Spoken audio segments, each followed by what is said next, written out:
everybody, and welcome to another episode of Irrelevant Sports. I'm your host, Marissa.womack. If you didn't know, now you know. And I am here with Owen Thomas, who is the assistant captain of the Cock hockey team.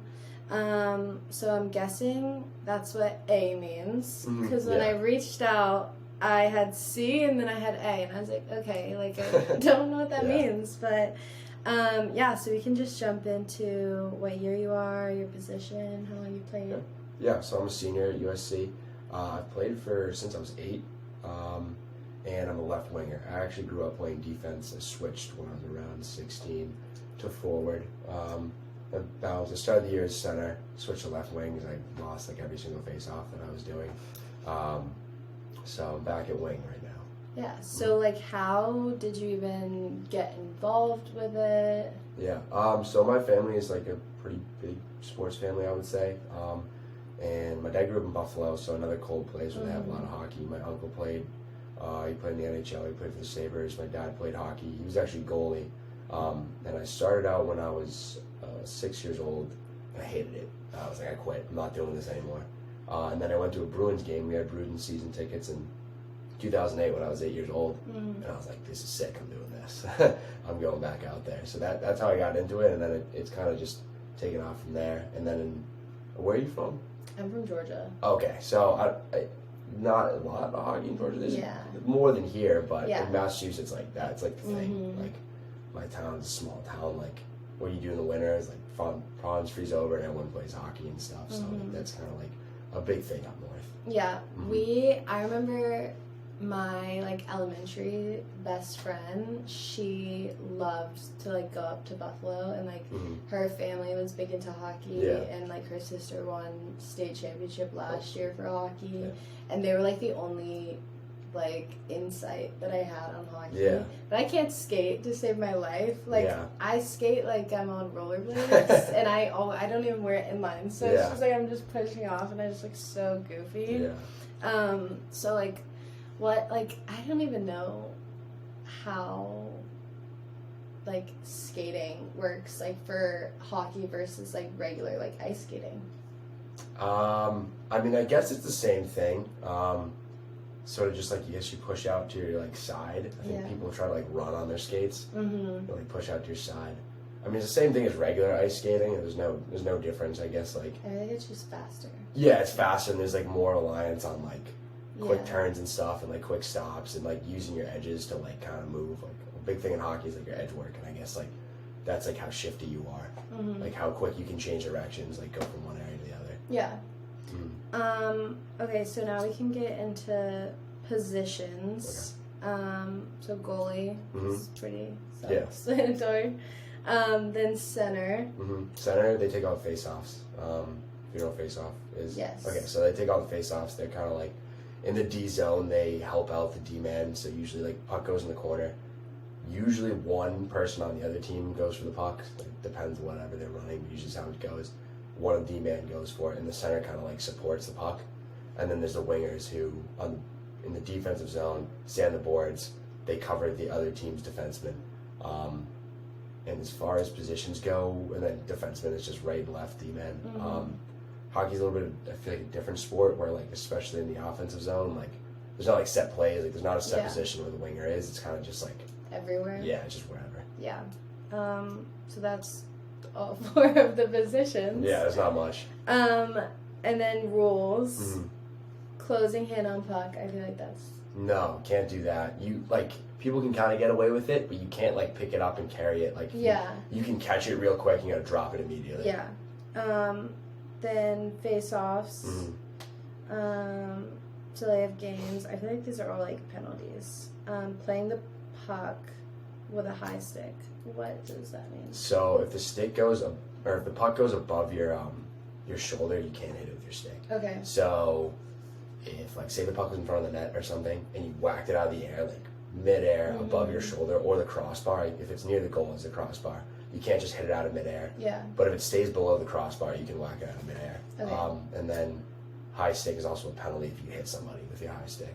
I feel like that's in like soccer too. Not like with a stick, but like you aren't allowed to kick it above like. Okay, I actually didn't know that. It makes sense though. Yeah, just because like if you like kick a guy in Yeah, the we face gotta- with a cleat. Yeah. Okay, and then icing the puck. Mhm.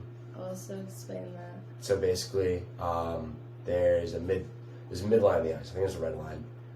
If you shoot it behind the red line, down the other end, so your side of the red line, you shoot it down the other end, and the other team gets the puck first. That's an icing, and it ends up in your zone. And so basically, that's like to stop people from just getting rid of the puck. So if like you're super tired or something, you're stuck in the D zone, you can't just whip it down the other end. Okay.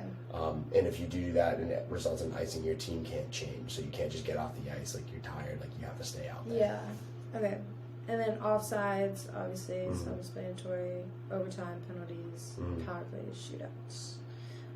Those are most of the rules. But if you want to go into like fights, like how did those rules kind of play out? So it depends on the league. So it's kind of weird because I don't know if you know what junior hockey is by any chance. So it's like, you know what JUCO is? Yeah. Juniors is JUCO without the co. And it's basically like anyone who wants to play like NCAA hockey, so not necessarily a club, but a lot of kids come from that. You have to do juniors first. Like coaches will not look at you, so that's where you end up with a lot of like 20-year-old freshmen in college hockey, and we have a few as well. In juniors, you can fight, and they'll let you fight. You just get like a 4-minute penalty, and then you're back on the ice. In NCAA as well as our league, if you fight, you get suspended and kicked off. In NHL, you can fight as well. And the kind of the premise of it is like it's such a fast-paced sport. The ref messes up a lot. It's sort of like a way to keep people like in check. So like if some guys run around trying to kill everybody, like just taking guys' heads off, like the idea is like the big guy goes out there and fights him. And it's like you're not gonna get away with that. A lot of it's also like maybe protect the smaller skilled guys. Like you have what they would call like an enforcer, and his job is kind of just like to go out there and fight the guy that's trying to kill the small guy. Okay. Like if something just happens, like ref is just missing a call. It's just a way to enforce the game that the ref might not be seeing and stuff. Like keep things in check. Yeah. You're not gonna get away with like bullshit. I feel like everyone loves the fights. Like, Absolutely. The best part of that. I think that's why everyone like when I was a freshman, not a lot of people. It was 400 people. I think so many people wanted to go to games. Like these kids are gonna kill each other, and a lot of times it does happen. But we love fights too. So yeah, very true. Yeah. I feel like in like football, like you just like can't fight as much. Like obviously there's a lot of bickering and like those are like the fun parts of it. But hockey, like you just like get to go out and watch them. No, yeah, it's a big part of the game. It is like actually part of the game. It's kind of fallen off, but like people would make it to the NHL because they were good at fighting. Yeah. Yeah. Okay, and then we can get a little bit into games so far. And then last year, you guys lost in Final Four overtime to Babson. Yeah. So how was that, like, making it that far? That was awesome. I was actually out. I was out with a concussion for that whole run. Okay. But it was pretty awesome, especially because at the beginning of the year, we didn't start out too hot. The expectations were super high after our freshman year, and then COVID happened. We didn't get to play. Yeah. So we were like national championship or bust. Those kind of high expectations, I think, hurt us early on. So we struggled a little bit. And then going into playoffs, making that run was awesome and stuff. And playing a lot of teams we had really never seen before. Like we played mostly with the Southeast teams, so playing against like Babson and all those guys. I mean, it was awesome, but also sucked. Like, because especially how much that senior class really like brought the team to prominence. Like Cam Mecca, like you could really attribute to him to a lot of the success we've had. You know, before my freshman year, it really was like we are technically a club team, and at that point they kind of had, I would say, like a club mentality. It's like we just go out and play hockey. Yeah. And I remember Mecca had always told me, he was like, that was my freshman year. He's like, I didn't even think about. I was thinking about not coming back because how like it just wasn't like taken serious at all. Like we were an okay team, no one really cared. And he was telling all the older guys, he was like, I'm gonna turn this around. Like I'm gonna make this serious. And all the older guys were like, no one's gonna buy in. Like no one's gonna do that. And then our freshman class came in, and people bought in. We started winning. People started showing up. Yeah. And Mecca was like, a lot of those guys that told me that look back, I'm like, dude, that's awesome what you guys are doing down there. So yeah, I guess it was tough to see him lose in his last year. Yeah. And just all those seniors who would really help build the program up. Like there was definitely a lot of tears shed and stuff. Like it was a really close knit group. So it was cool, but it also really sucked. Yeah, I was watching like y'all's highlights on your Instagram, and like you guys did look like such a close knit group of people. Like you guys were always like messing around, and like the little interviews that you guys would have. It was also like super cute. Yeah, we have a good time. But this season you guys have done fairly well. Only lost 2 so far. Yeah. So your first game was UNCW. That was 8-3. Then you guys played them again, 6-4. CFC 3-1. UGA 3-1. Clemson got canceled. Ole Miss, both games 5-3, 5-1. CCU 7-2. Tech 8-0. And then you guys played Tech again, and you lost 3-4. Yeah. So that is partially on me and a few other seniors. So we never schedule games, especially we never schedule away games during football. And that weekend we do. We schedule it during the Texas A&M game. And me and a few seniors were like, if we should kill this team. If we kill them on Friday night, when we talked to coach, we're like, we might go back. And also the other part of it is like, we have probably 30 guys on the roster. We only play 22. So we were like, if we're going to get scratched in any game, it probably should be this one. Yeah. And being senior like last year, it's like, if we kill this team tonight, like, it's really not that. It's fun. It's not fun killing teams. It's like, you're just out there. And I think, what was it, 8-1 you said? It was 8-0. 8-0. So we killed them. So we were like, we talked to the guys. I was like, hey, like, if you guys want to stay, we'll stay. But I think you guys can handle it and beat them. And so me, Bulger, and another senior went back. And we got the news at the tailgate that, like, we lost. And we were like, oh, my God, are you kidding me? Yeah. And I think it was just, it obviously sucked losing. But the mentality we kind of got from that was, like, we can't take things lightly. Like, I think not only, like, me and the seniors leaving, like, that shouldn't happen again, but also just, like, I think we kind of showed up wicked late. Like, people were just, from what I heard, people were just goal hanging. So, like, it was kind of good to get one loss out of the way where it's like our ego's out the window. Like, we know we have to at least still work hard out here. But it also kind of sucked because that was a divisional game. So if we had won that, this UGA game last weekend just wouldn't have really mattered. Yeah.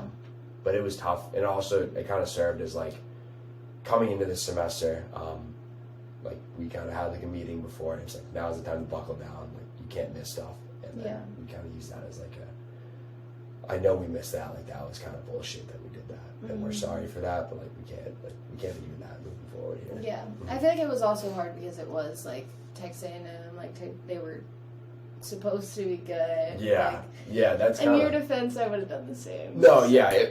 I mean, looking back, I probably wish I had stayed and just played just to get that win. And also, like, my senior year, I don't have much more hockey left. Yeah. But it happens, so. Yeah. And I feel like a learning lesson of going from, like, killing them from 8-0 to, like, losing was good. Like, not good, obviously, but I feel like in it hindsight, helped. Yeah. Like, and get then, that like, loss out of the way. Yeah. And then you guys played Vandy, 9-1, then 4-2, then Clemson, 5-4. So that was a good win. Yeah. And then recently you guys played them again, and that was 7-1. Yeah, we killed them. Yeah. So if you want to talk about, like, the difference of both of those. If I recall, a lot of our first games against Clemson are really close. Yeah. As far as, like, our rankings with them, like, we've kind of the past 4 years, like, really kicked the crap out of them. I think we've won the Palmetto Cup, which is, like, our kind of, like, season series against them. We won it, like, 5 years in a row. So they get really hyped up for our games. And they hate, like, we obviously hate them. They hate us because of the, like, all the success we've had, kind of, like, both on TikTok and Instagram and all that stuff, and just, like, in general, like, they despise us.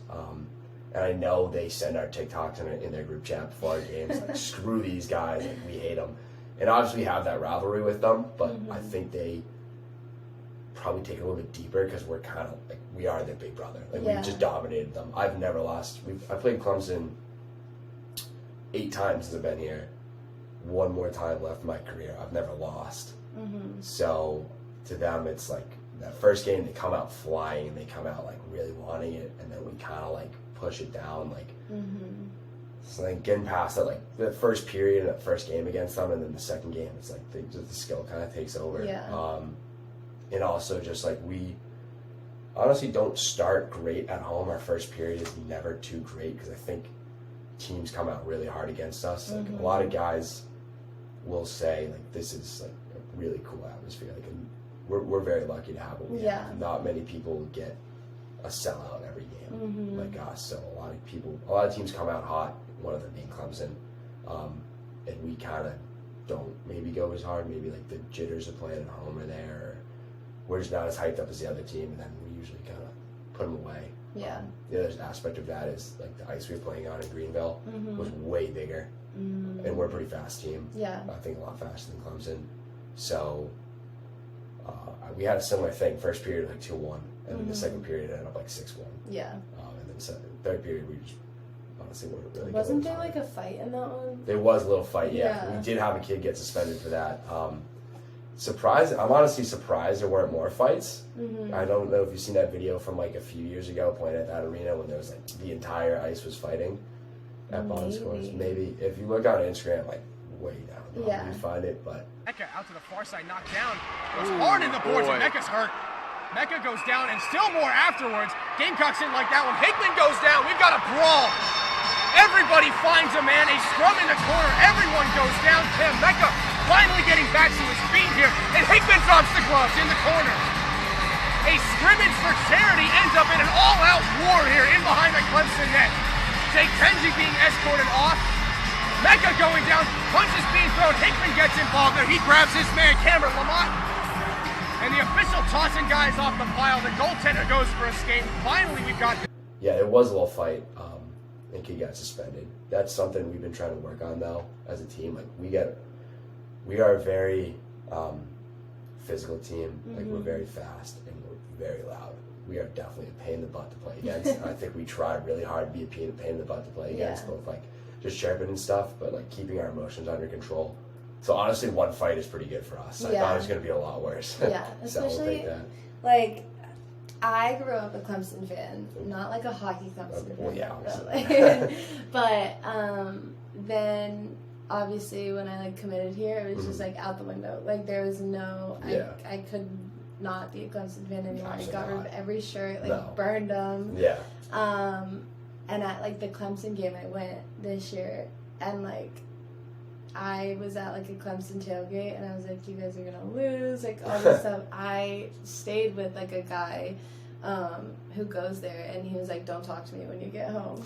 And because he knows like how serious I take it, but everyone's like, oh, like it won't be a big deal, and I'm like, that's because you guys like always win, so like it's a bigger deal when you don't win. And I think that's what like they don't understand with rivalries sometimes. Is like when you kill someone, like the rivalry kind of like goes away, and like until it goes like a little bit closer each time. Yeah, no, I definitely feel that it is a rivalry, but it's like we own them. Like, we dominate them. And it was, at the beginning of the game, like, tensions were high. Like, I remember there was a kid on the bench right next to me screaming in my ear. I was like, stop talking to me, dude. And at the end of the game, I was right next to him, and I was yelling at him. I was like, oh, a lot of talk at the beginning, man. Nothing now. And he was just nothing. It's not even, like, end of the game, like, we weren't, like, chirping or anything. It was just, like, handshakes. Like, there's just, can't really say anything. The scoreboard kind of speaks for itself. I know. And, like, I feel like at that point I would just be so quiet if I was losing by that much. There's not much you can say, Okay, and then you played Tennessee 7-2 and then 3-2. Yep. The second game was a little bit closer. Yeah. And then FAU was 3-2, and then you guys lost 1-4. FAU's a really good team. That's definitely the best team we played this year. They've got some really good players. Their first line is awesome. They have this defenseman, David Israel, who's just a monster. Like, he just does not get tired up and down the ice. So we knew that was going to be, like, a really good game. So splitting with them, obviously we want to win both. It's not terrible to split with them, though. That's a team we probably expect to see again in the season, whether it's in divisional playoffs or nationals. So, obviously we didn't really come out too hard in the second game. we definitely did not play well. But it's not, that's a really good team, and that's by far, I would say, the best team we've played this year. Yeah.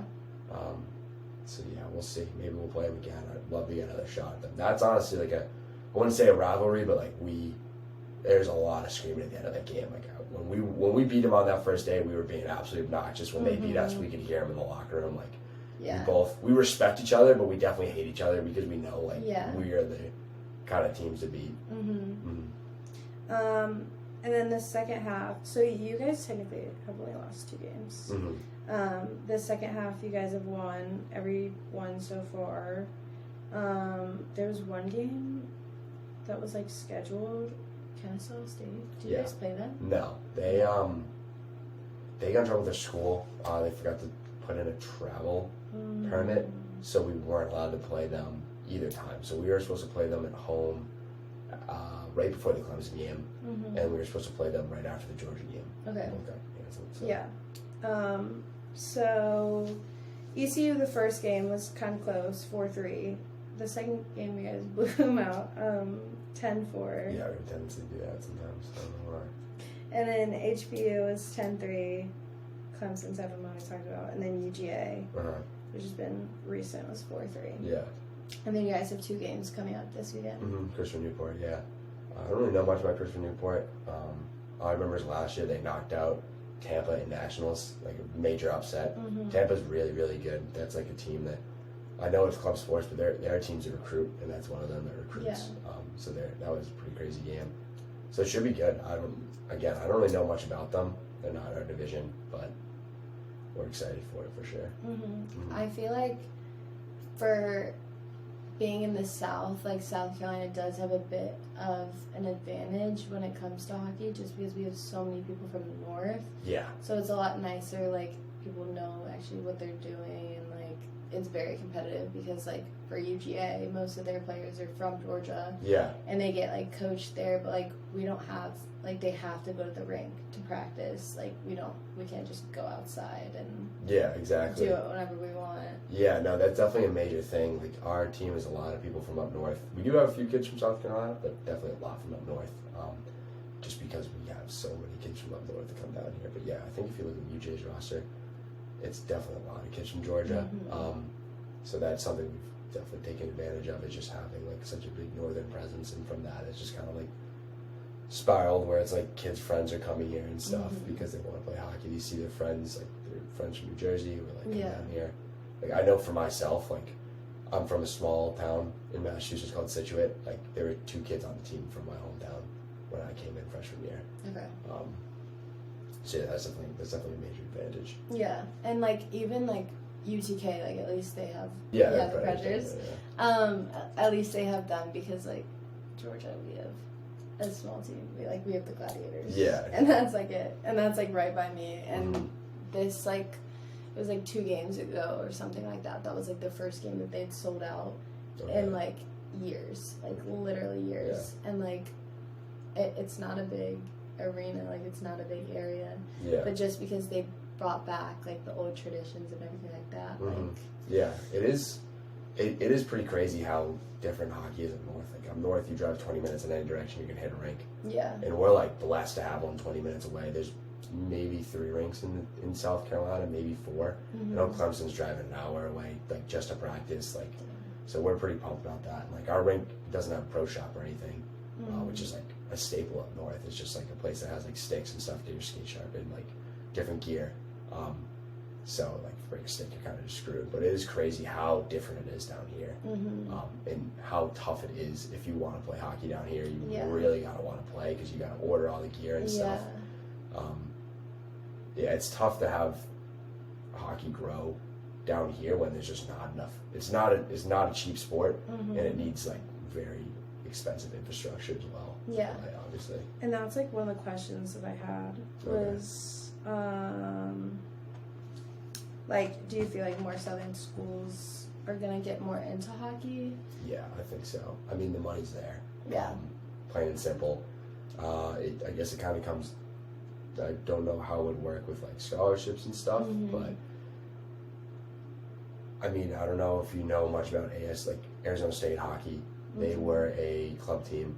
So club hockey is a lot different than most club sports, where a lot of club hockey teams are fully funded by the university. We're not one of those teams. We're definitely actually probably at the bottom end, which is kind of ridiculous considering we have the most followers by far from any other club team in hockey. But a lot of teams like fully funded by the university, and they'll scrimmage against actual D1 teams. So one of those teams was ASU. Obviously not a traditional hockey market. They've had a bit of a growth in recent years, but they flipped from club to NCAA, and they became like a top 25 team pretty quick. I think it's honestly part of it is like, who doesn't want to go to Arizona State, like walk out of the hockey room with flip-flops on? I think if you bring any kid, like if you're recruiting a kid for hockey, and it's like, no offense to any school up north, but like I think most hockey players who have spent their whole time up north, like would you rather be in like 20-degree weather up in like some really small school in middle of Vermont, or would you rather come to South Carolina with 40,000 people and warm weather all the time? It's a pretty easy sell. And then on top of that, it's just the money aspect. I won't go exactly into our jersey sales, but our jersey sales are killing it. Now. And your new jerseys. That is, we're making a lot of money on that. It's I guess it all comes down to money. We've sold out. Our rink is 20 minutes off campus. It's not the biggest rink in the world, but the fact that we've sold out the vast majority of our games this year means there is interest, and people are driving 20 minutes away to go there. I think once you find some guy that, again, hockey's a major investment. You find some rich guy that for some reason wants a hockey team here, I think they could definitely pull it off. I think we're a decent bit away from that. But you look at, the UGA has a very good program as well. You could see them start making the jump, and I think we're kind of right there with them. Maybe not as far organizationally as them, but follower-wise and, fan-wise, we're, I'm saying, above them. So you could totally see it happening. Which that kind of ties into, obviously, because you are a club team and you do sell out a lot. How do you guys feel when you see all the support? It's unbelievable. I always talk about my freshman year when I came in. We had 900 followers on Instagram. We used to stand outside of Russell House passing out flyers. People come to our games, and most of the time I was like, "We have a hockey team. What are you talking about? What is this?" And when I came here, my no expectations. I just kind of want to play hockey. I didn't think I was going to be playing in front of fans or anything. I just wanted to play hockey. And honestly, it was I was actually talking with Balger, the captain, about this the other day. He was like, I didn't really think I was going to play until I was a senior. I thought I was going to do it for 2 years. But all right, this isn't fun anymore. I'm going to do whatever. And it's blown up. And it's really become just, I don't know, a massive thing. And it's kind of I'm not just playing to have fun. I am kind of playing for a fan base and stuff. People are driving 20 minutes to watch or more to come watch us. They're paying money to come watch us. I feel I kind of owe it to a lot of our fans to actually put in work. But it's been unbelievable. I played AAA hockey growing up, not high school, so we didn't really get any fans. So it's been the most fun I've had playing hockey here in front of this huge fan base, and it's just shocking. It's I kind of tell that to people from I'll be talking with people up north, oh yeah, I play club hockey in South Carolina. Parents be like, well, no, they actually get a ton of fans. What do you mean? It doesn't feel like a club hockey team. No, we don't really hold ourselves as a club team. We don't really have that club mentality. We take it pretty seriously. And me and my friends, every single time we try and go on the website to get tickets, it's always sold out. It sucks. I was the president technically halfway through sophomore year, junior year, and it used to be gate tickets, so they'd sell them at the gate until one of our last Clemson games. They had to turn away a bunch of people, and so my first game as president, it was the first day we did online tickets against Clemson, and the tickets sold out in 30 seconds. And that was sick, but it was also absolute hell for me because I was just getting my phone blown up. Why are there no tickets? What is going on? It was ridiculous. So it's cool, but it also sucks that one of our biggest problems is we don't have enough tickets. If we're going to build a rink, it stinks because I don't know if you know the Coliseum?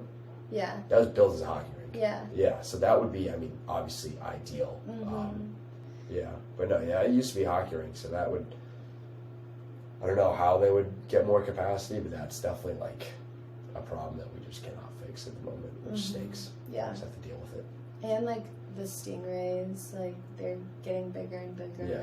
and I feel like that brings in a lot of people. So like figuring out how to balance both and like making it, because like college atmosphere is like no matter what sport it is, like they get bigger and bigger, and like more people are gonna want to come back and like fund it, support it. Exactly. That's kind of what I'm hoping. It's like now that we're kind of like a big organization, maybe pulling back in the alumni, and even just like getting sponsorships from around. That's something we recently started up. But I was talking earlier about how UGA has a really good organization. They kind of made their own rink. There's actually like a ballroom. So the one we played at was outdoor rink. That's not their main rink, but they have a ballroom that they pretty much turn into a hockey rink. It's the weirdest thing in the world. You get dressed in a conference room, like, but they have like 5,000 seats. It's called the Ford Ice Center because it's sponsored by like a Ford dealer in the area. So yeah, I mean, if we were to pull in sponsors, maybe pull off something like that. Yeah. But we're kind of in that early stage of organizational stuff where we're trying to get people to come back. Well, even like the lacrosse team and like rugby, like they're getting their own area right now. And like for me, I work with a professional lacrosse team back home. Okay, cool. And they like play on the same like arena as our hockey team, and so we just put on turf. So it's like if they had like ice, and then I don't know. There's ways to like they get can figure all something of it out together. Yeah, it's tough because club, if they were to make a hockey rink, like the only reason they'd be making it would be for us. Like I guess the lacrosse field here kind of has like, you can at least debate that it has multiple roles. But as far as club sports, like the school doesn't support club sports much at all. It's like Clemson ice hockey gets a lot more money than we do, which is ridiculous. Like we're one of the more underfunded club sports teams that I've talked to. I haven't found or met another club hockey team that gets less money than us, which is ridiculous considering how much like we're putting out. Yeah. We probably are making more money for the school this year than they're giving us because of the royalties on those jerseys. Yeah. So yeah, it's a little tough with that. It's kind of a balance. It's not club sports' fault. They try to help us as much. The school just doesn't really respect our club sports in general at all. Yeah.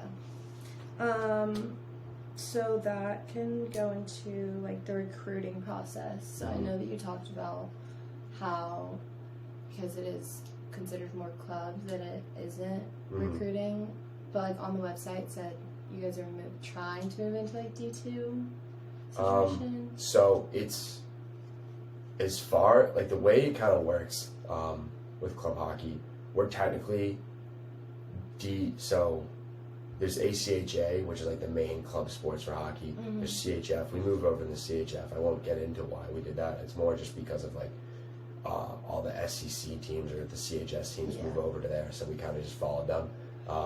But I guess the goal would probably, we're technically D2 according to how we used to be ACHA D3. There's not really much difference between ACHA D3 and D2. Like we played, I think Duke is a D2 ACHA team. It's not on our schedule, but we beat them like 16-2. It doesn't really matter. The goal would be to move up to D1, and that would entail having probably to recruit. Yeah. At the moment, our recruiting efforts are just kids reaching out to us, and then we respond to them, but nothing too significant. We may have like a prospects day or something during accepted students day. But I know right now we've had at least 350 kids reach out to us saying they want to come here and play hockey, which is nuts. That's crazy. Yeah, like it is crazy that there's 350 kids that want to come to South Carolina to play hockey.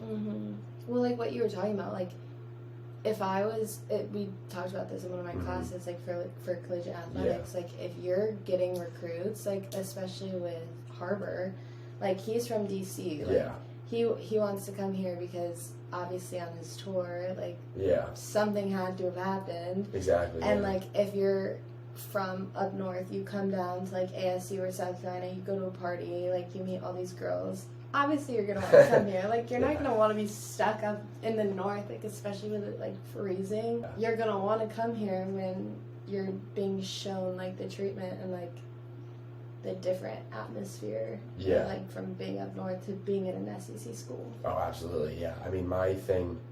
So when I was playing juniors, I was really just looking at D3 schools. I wasn't going to go D1, but it's like, would you rather pay?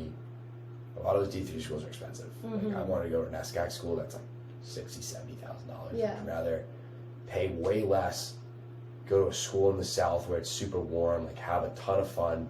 Like, it's not a huge commitment. Like, it's not a job. We skate twice a week. Like, workouts aren't, everyone does work out, but it's not like a mandatory thing. Like, you're not waking up at 5 a.m. Yeah. Would you rather? And then you're also playing in front of sold out crowds and getting pretty cool recognition and stuff.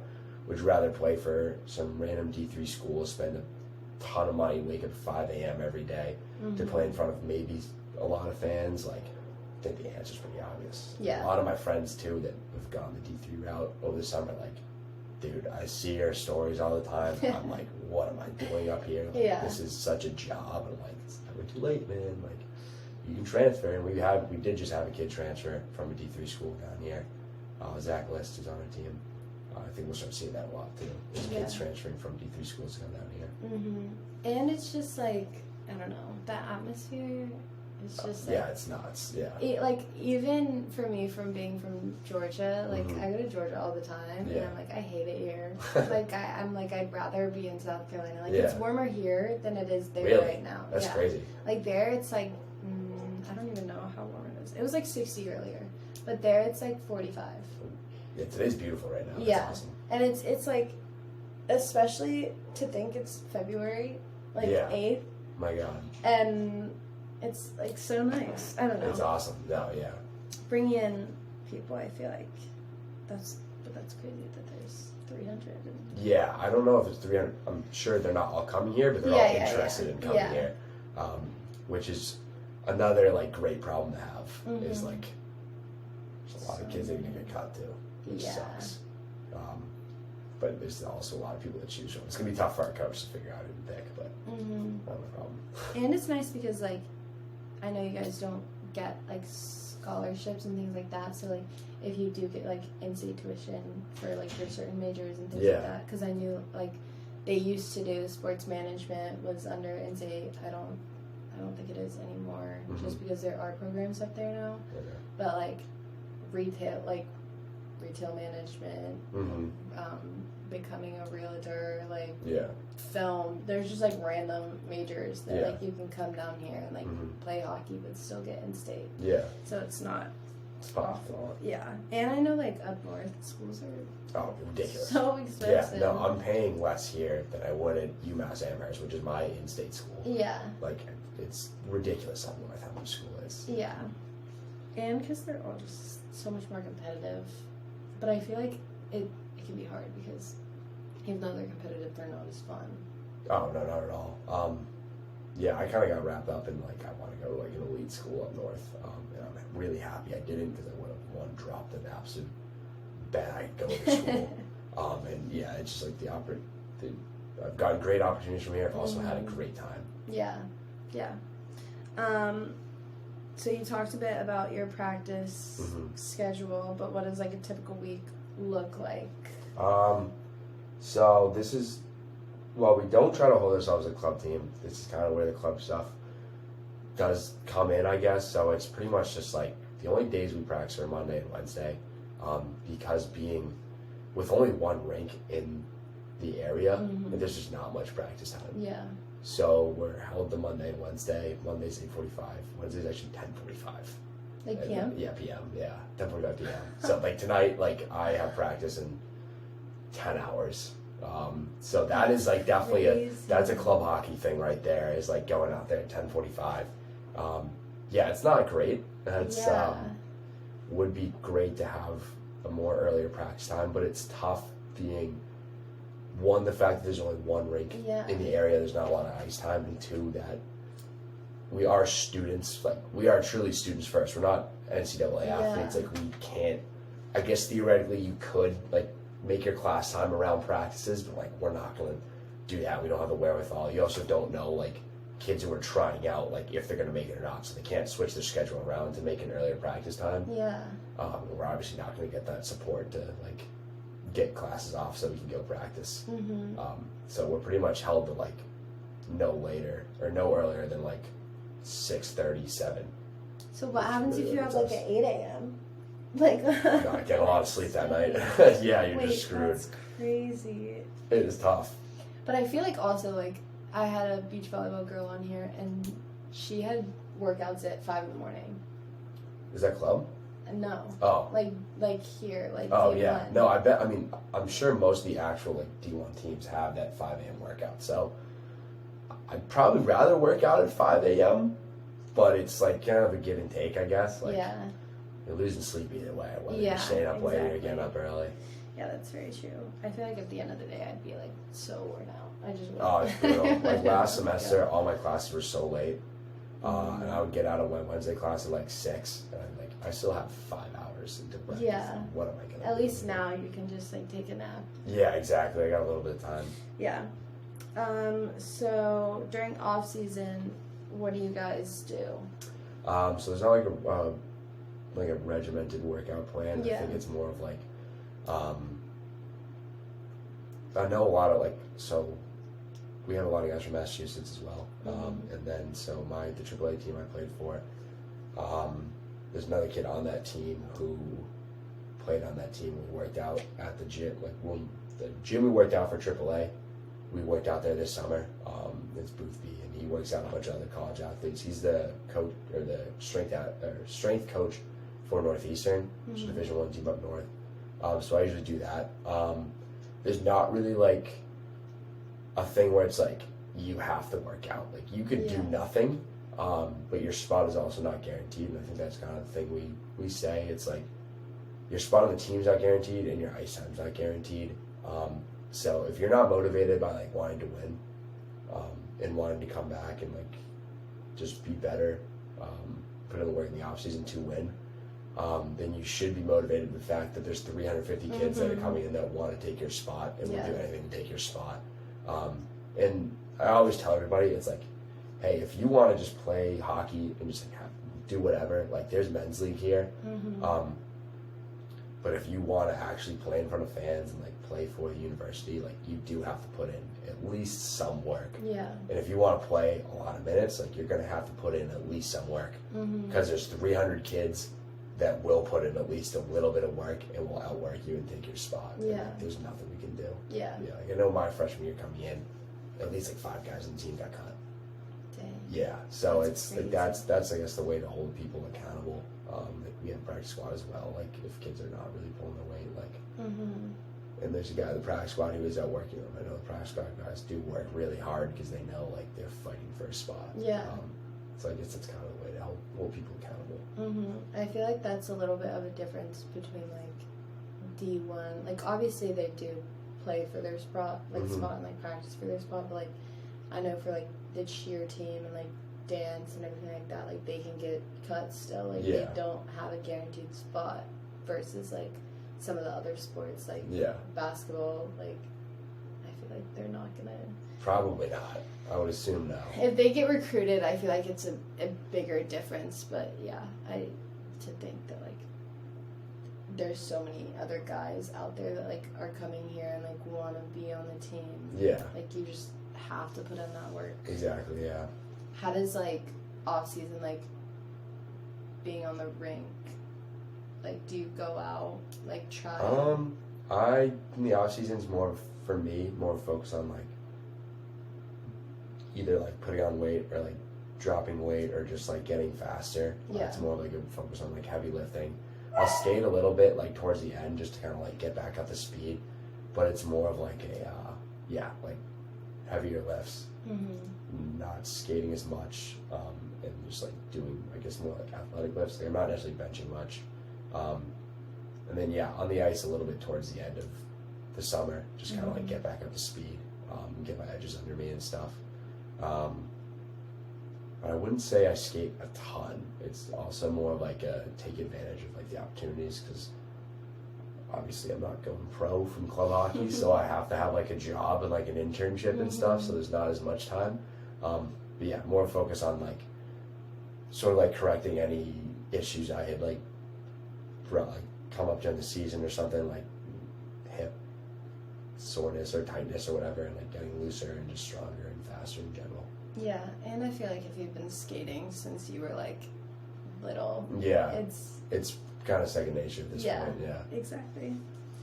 Okay, so the last question is, where do you see the hockey team going in the next few years?